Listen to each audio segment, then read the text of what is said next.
The Library of Ashurbanipal. It's the oldest known library that inspired the Library of Alexandria in ancient Egypt. Actually, not that ancient. It was basically at the time Alexandria was established as a city at the time of Alexander the Great, about 330 BC. Now, the world's oldest known library was founded sometime in the 7th century BC in ancient Iraq. In the 1850s, archaeologists in Kuyunjik, Iraq, uncovered a treasure trove of clay tablets inscribed with text from the 7th century BC. The ancient books belonged to Ashurbanipal, who ruled the ancient kingdom of Assyria from 668 BC to around 630 BC. He was the last great king of the Neo-Assyrian Empire.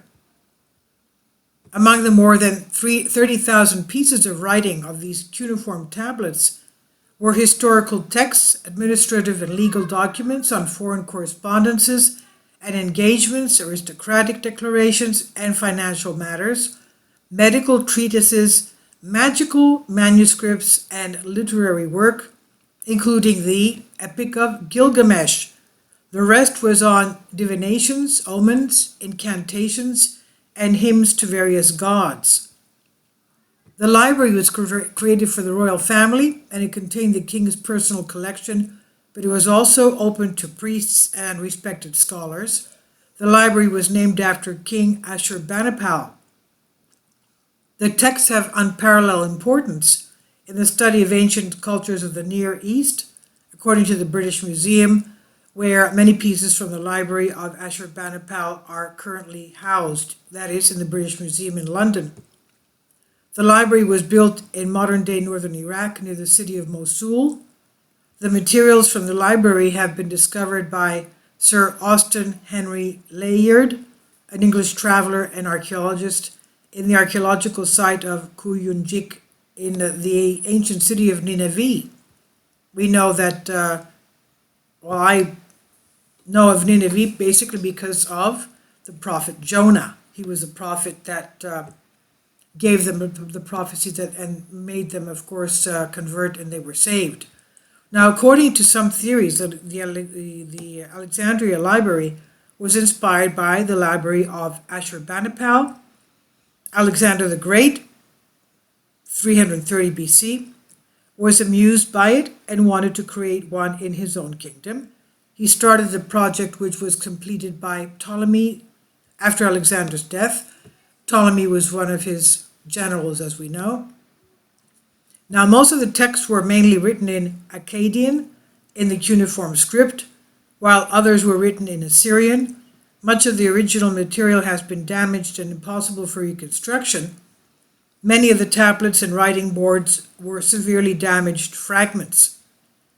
Ashurbanipal was also an excellent mathematician and one of the very few kings who were able to read the cuneiform script in both Akkadian and Sumerian. In one text he had stated, quote, "I, Ashurbanipal, within the palace took care of the wisdom of Nebo, of all the inscribed in clay tablets, of their mysteries and difficulties which I solved," end quote. Another inscription in one of the texts warns that if anyone steals its library's tablets, the gods will, quote, "cast him down and erase his name, his seed in the land," end quote.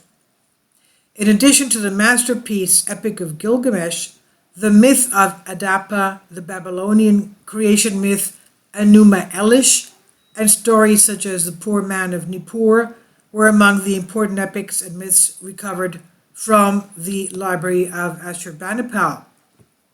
Historians concluded that the historic library burned in the fire during 612 BC, when Nineveh was destroyed. However, in the fire were incredibly preserved the tablets for the next 2 millennium until their rediscovery in the year 1849. This is from Ancient Mysteries, and it's on by Inhale on Collective Spark. Please leave your comments. Thank you for your support. Kindly support my Patreon account. The daily posts are 5 videos daily, and they are totally different from what I have on my YouTube channel. Thank you so much for your support and that you find all my content so interesting. You'll find the Patreon account details in the description box below.